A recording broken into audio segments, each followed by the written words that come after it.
with the Gaming for Good community help us get there. And so, and most of these child deaths occur below age 5. And in fact, most of those occur on the first day of life in a child's birthday. And oftentimes their birthday is not their birthday, it's their death day. So parents in the developing world, in fact, typically wait about a week to name their child. And when I asked about that, they said because they didn't want to be devastated if their child didn't survive. And in the developing world, for example, in the U.S., we come up with names 3 months before birth. Yeah. So what you've done is incredible, incredibly meaningful. The impact of the fundraising is amplified, and that makes it even more special that you all were opportunistic enough to create this fundraiser in about a week and get this many streamers to participate. And all I have to say is, keep going. I know you have to sleep, and these donations are completely voluntary. Yeah. But if you guys can do more, I know you have a raid coming tomorrow. That's going to be awesome and epic. And we even drew the meter even higher. But there's an example. There's an ethicist. His name is Peter Singer, and he wrote a book called The Life You Can Save. And in the book, he tells sort of a parable, a story of a person walking by a pond. And it's a calm morning. He's on his way to work, and he sort of hears this splashing. And he notices that a child is about to drown. Yeah. But he's wearing his brand new shoes, and he's walking to work. So what does he do? Well, he, of course, runs into the pond, dives in, saves the child's life, but he ruins his brand new shoes. Is it worth ruining a pair of new shoes to save a child's life? Yeah.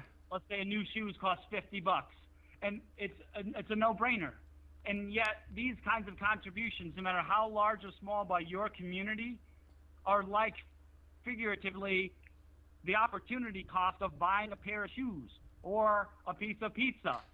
And if you can sacrifice it for one day to save a child's life, would you do it? And clearly, the collective answer that your community has demonstrated is an emphatic yes. Yes, you would, and yes, you did. So congratulations. Even if we save one child's life that ordinarily would die, don't you all think it'd be worth it? Yeah. So even one child's life, because if that was your child, as the theme typically says, your little brother, your little sister, and I'm a dad, I have 2 kids. They're 10 and 8. They survived past that 5 milestone. And I always think about my kids when I think about the kids that we visited in the field in Mali. That could be anyone.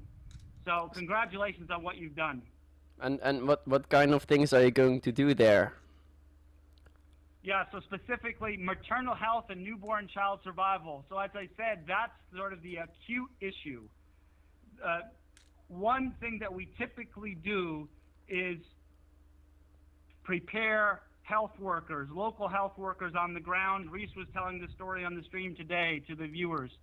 And health workers have proven to be an incredible solution to this problem that I just articulated. In fact, the Gates Foundation has validated that there is evidence that investing in health workers, and there's a shortage of 1 million health workers in the world.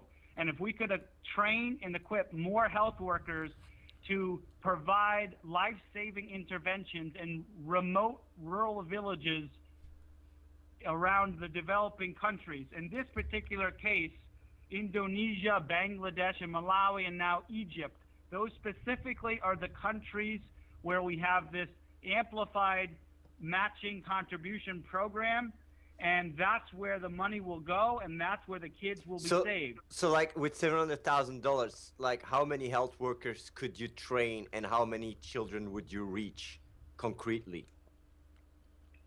It's difficult to quantify because there's a lot of averages, but to give you an example, right? It could take, to train a health worker, a couple $100 to train a health worker to do his or her job. There typically tend to be females in the communities. And to save a child's life oftentimes costs less than $10.